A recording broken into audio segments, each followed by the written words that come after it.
अब हम लोग आते हैं nth ऑर्डर रिएक्शन पर।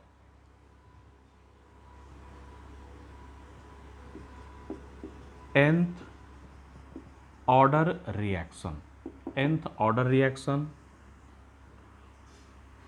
तो एक सिंपल रिएक्शन लिया जाए for nth order reaction, nth order reaction A से बी बोला जा रहा है कि ये रिएक्शन हम लोग का nth ऑर्डर का है। बिल्कुल सिंपल केस लेकर चल रहे हैं, जैसे इसी रिएक्शन को हम लोग जीरो ऑर्डर भी माने थे, इसी को फर्स्ट ऑर्डर माने थे, इसी को सेकंड ऑर्डर, अब इसे हम लोग nth ऑर्डर का रिएक्शन मान रहे हैं। हमें ऑर्डर पता नहीं है, हो सकता है इस रिएक्शन का ऑर्डर 1 होगा, 2 होगा, 3 होगा, 0 होगा, या कोई फ्रैक्शनल ऑर्डर भी हो सकता है।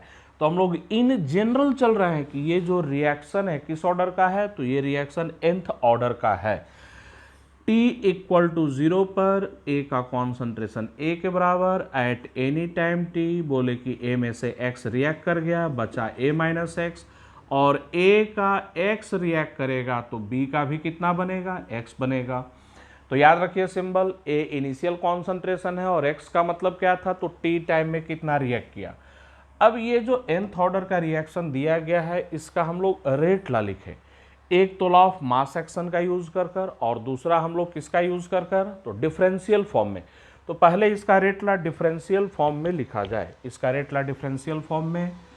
तो डिफरेंशियल फॉर्म में रेट ऑफ रिएक्शन कैसे लिखेंगे, तो A के डिसअपीयरेंस के रेट को और B के फॉर्मेशन के रेट को कोरस्पॉन्डिंग कोएफिशिएंट से डिवाइड कर देना है। तो A का डिसअपीयरेंस का rate minus DA upon DT, B का फॉर्मेशन का रेट DB अपॉन DT। तो ये A का डिसअपीयरेंस का रेट है, ये B का फॉर्मेशन का रेट है, कोरस्पॉन्डिंग कोएफिशिएंट 1 से डिवाइड करेंगे, इतना ही आएगा। और ये सब आपस में क्या होते हैं, बराबर होते हैं। और याद कीजिए ये कितने के बराबर आएगा, हम लोग का dx अपॉन dt के बराबर। तो ये हम लोग का पहला इक्वेशन है। अब लॉ ऑफ मास एक्शन को यूज करें तो R इक्वल टू के, अब A के रेस्पेक्ट में nth ऑर्डर का है तो A की पावर क्या कर दी हम लोग, n कर दिए।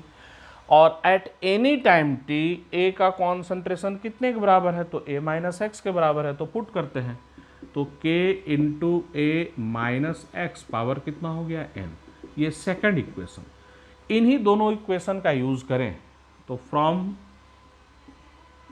Equation first and equation second, इन दोनों इक्वेशन का हम लोग यूज करें तो हम लोग का एक्सप्रेशन क्या आ जाएगा, minus DA by DT equal to DX upon DT, या इक्वल टू, फिर यहां से हम लोग लेकर चले तो K इंटू A की पावर n, या फिर K into A minus x की पावर n।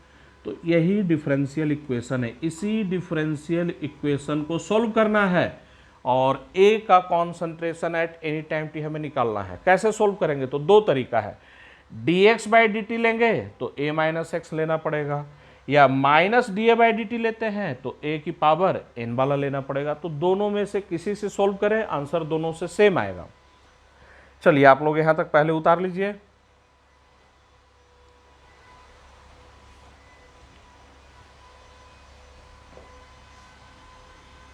हम लोग सोल्व करने के लिए कोई एक ले लेते हैं, किसी भी एक से सोल्व कर रहे हैं। एक मैं यहां पर बता रहा हूं, दूसरे से सोल्व करने का होमवर्क आप लोगों के लिए है। तो मैं यहां पर सोल्व करने के लिए माइनस DA बाई dt ले लेता हूं, minus DA upon dt। Minus DA by dt से मैं सोल्व कर रहा हूं, आप लोग dx बाई dt से इसको सोल्व कीजिए।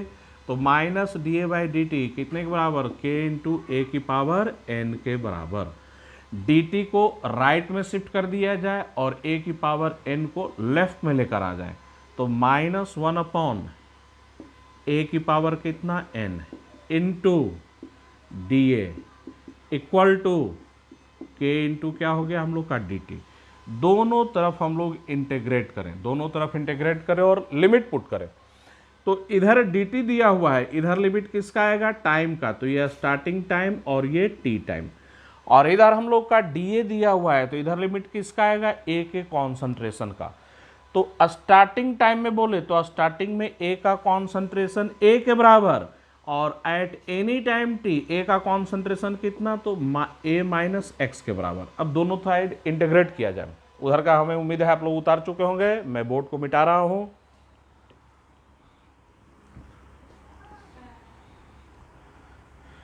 दोनों साइड इंटीग्रेट करें, दोनों साइड इंटीग्रेट करें, क्या आंसर आएगा मैं बता रहा हूं। हम लोग कैलकुलस का एक फॉर्मूला पर आते हैं। कैलकुलस का एक फॉर्मूला x की पावर n dx, अगर इसको इंटीग्रेट करते हैं तो कितना आता है, तो x की पावर n+1, बोलिए इसको इंटीग्रेट करने पर n+1 डिवाइडेड बाई n+1। जैसे फॉर एग्जांपल x dx तो कितना हो जाता है हम लोग का x²/2। फिर बोला जाए कि नहीं x³ है तो ये कितना आएगा x की पावर 4 डिवाइडेड बाई 4। तो इसी फॉर्मूला को अपने दिमाग में रखिए, x की पावर n dx कितने के बराबर, तो x की power n+1 divided by n+1। लेकिन यहाँ पर n 1 के बराबर, सॉरी n यहाँ पर -1 के बराबर नहीं होना चाहिए। अगर n -1 हुआ तो याद कीजिए x की power -1 dx equal to 1/x dx, ये कितना होता है, तो ये ln x होता है। तो पहले तो कैलकुलस का रिलेटेड फॉर्मूला देख लीजिए, x की पावर n dx, इसको इंटीग्रेट करने पर ये फॉर्मूला हम लोग का आता है, जहाँ n -1 के बराबर नहीं होना चाहिए। अब यहाँ पर हम लोग आगे आते हैं, अगर n को -1 कर दिए तो x की पावर -1 वो 1/x हुआ, और 1/x का इंटीग्रेशन क्या होता है, ln x होता है। अब इसको हम लोग इंटीग्रेट करते हैं।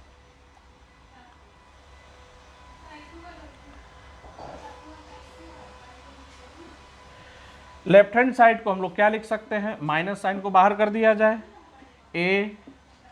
a माइनस एक्स, a की पावर कितना हम लोग का -है into dx equal to, right hand side को हम लोग इंटीग्रेट कर ले, लिमिट पुट कर दे, ये बड़ा सिंपल है, क्या आ जाएगा हम लोग का k into T. Left hand side को इंटीग्रेट कीजिए तो ये a की पावर कितना -n+1 डिवाइडेड बाई -n+1, और आगे माइनस साइन था ये माइनस लगा दिए। यहाँ पर लिमिट पुट करेंगे a से कितना, a-x का, राइट हैंड साइड कितने के बराबर, kt के बराबर। सोल्व किया जाए इसको, माइनस को नीचे में लेकर आ जाए, माइनस को नीचे में लेकर आ जाए तो क्या आ जाएगा हम लोग का n-1, तो a की पावर कितना हम लोग का -n+1 डिवाइडेड बाई, माइनस को मैं क्या बोल रहा हूँ नीचे लेकर आइए यहाँ पर माइनस को, तो कितना हो जाएगा n-1 a, और ये a-x इक्वल टू kt। पहले इतना उतारिए बोर्ड को।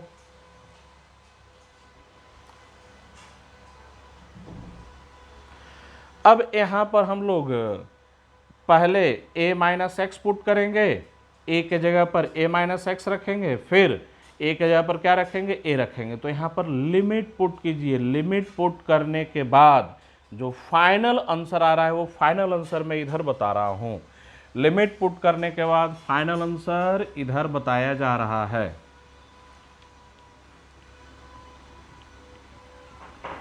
तो हम लोग लिमिट को पुट कर दें, हम लोग का फाइनल आंसर जो आएगा k equal to 1/n-1t 1 divided by a-x की पावर कितना n-1 माइनस 1/a की पावर n-1।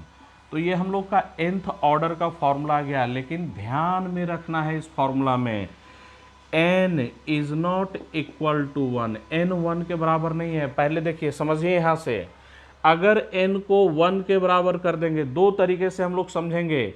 n को 1 के बराबर कर देंगे तो 1 - 1 0, डिनोमिनेटर में 0 हो जाएगा, टर्म ही क्या आ जाएगा, अनडिफाइंड हो जाएगा। एक तरीका तो ये हुआ समझने का। दूसरा यहाँ पर आइए, अगर यहाँ पर n बराबर 1 कर दें तो ये बताइए, अगर यहाँ पर n बराबर 1 कर देंगे तो जैसे ही n बराबर 1 करेंगे क्या हो जाएगा, a की पावर -1 हो जाएगा, a की पावर -1।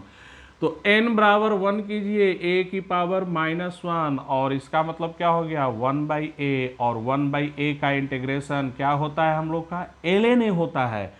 तो यहाँ पर ln नहीं है, तो ये पॉइंट ध्यान में रखना है कि nth ऑर्डर का फॉर्मूला ये फर्स्ट ऑर्डर को छोड़कर बाकी सबके लिए अप्लाई कर सकते हैं। n बराबर 0 पुट कीजिए, 0 ऑर्डर का फॉर्मूला आ जाएगा। n बराबर 2 पुट कर देंगे, सेकंड ऑर्डर का फॉर्मूला आएगा। n बराबर 3 पुट करेंगे, थर्ड ऑर्डर का, या n कोई फ्रैक्शनल वैल्यू पुट कर देंगे तो उस फ्रैक्शनल ऑर्डर का फॉर्मूला आ जाएगा। तो ध्यान में रखना है ये फॉर्मूला n इक्वल टू 1 के लिए एप्लीकेबल नहीं है। इसी फॉर्मूला को दूसरे फॉर्म में भी लिख सकते हैं, k equal to 1 upon n minus 1t, 1 upon ये रिएक्टेंट का कॉन्सेंट्रेशन था एट एनी टाइम t, तो ये रिएक्टेंट का कॉन्सेंट्रेशन t टाइम पर, तो इसको क्या लिख सकते हैं a की पावर n माइनस 1, और ये रिएक्टेंट का कॉन्सेंट्रेशन a स्टार्टिंग का है तो इसको क्या लिख सकते हैं 1 अपॉन a नॉट की पावर कितना हम लोग का n माइनस 1। तो ये दोनों फार्मूला को याद रखना है, बस ये ध्यान में रखना है कि ये फर्स्ट ऑर्डर के लिए फार्मूला एप्लीकेबल नहीं है। n बराबर 0 पुट कर दे, 2 पुट कर दे, 3 पुट कर दे, या n कोई फ्रैक्शनल वैल्यू ले लें, 1 को छोड़कर एनी वैल्यू, चाहे वो नेगेटिव हो पॉजिटिव हो, कोई भी वैल्यू हम लोग ले सकते हैं। उतारिए पूरा पहले।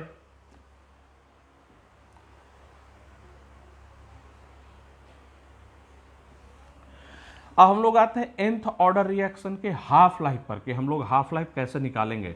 तो जो जैसे पहले निकालते थे हाफ लाइफ, बिल्कुल उसी तरीके से निकालना है nth ऑर्डर रिएक्शन का हाफ लाइफ।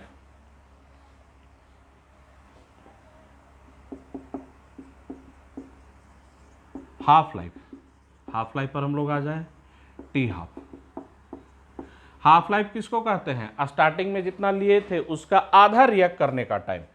तो at t equal to T half हम लोग का जो रिएक्ट किया है वो x, तो t टाइम में x रिएक्ट किया और हाफ लाइफ में कितना रिएक्ट कर जाएगा? तो आधा रिएक्ट कर जाएगा। तो स्टार्टिंग में लिए थे a, उसका आधा a/2 क्या कर गया? रिएक्ट कर गया। अब इस फॉर्मूला में पुट कीजिए k equal to 1 upon n minus 1, t बराबर यहाँ हम लोग क्या पुट कर दिए? t हाफ को पुट कर दिए। अब जैसे ही यहाँ t बराबर टी हाफ पुट करेंगे तो यहाँ x बराबर कितना आएगा? तो a/2 आ जाएगा। तो यहाँ पर पुट किया जाए 1 upon a minus x, x बराबर a/2, पावर कितना हम लोग का? तो n माइनस 1 अपॉन a की पावर n माइनस 1, ये आ गया। अब इस एक्सप्रेशन को सॉल्व कीजिए, खुद से सॉल्व कीजिए।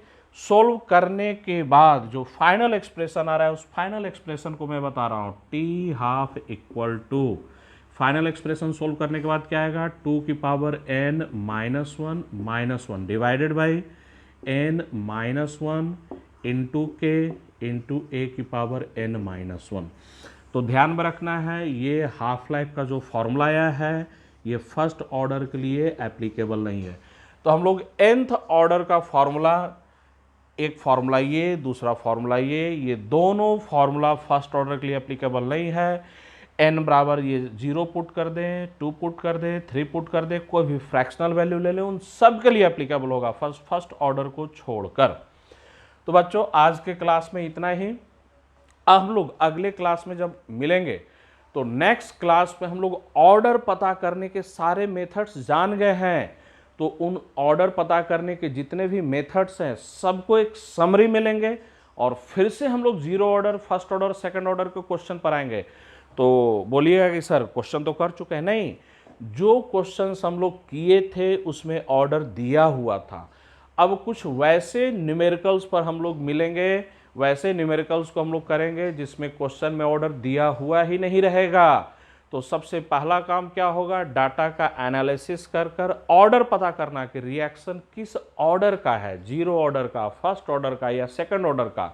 और जब ऑर्डर पता चलेगा तब आगे हम लोग उस न्यूमेरिकल को कर सकते हैं। तो नेक्स्ट क्लास में ऑर्डर पता करने के कौन कौन से जो मेथड्स होते हैं सबको एक जगह पर समरी में लिया जाएगा और कुछ नए मेथड्स भी हम लोग वहाँ पर सीखेंगे। तो आज का क्लास इतना ही, मिलते हैं हम लोग नेक्स्ट क्लास में।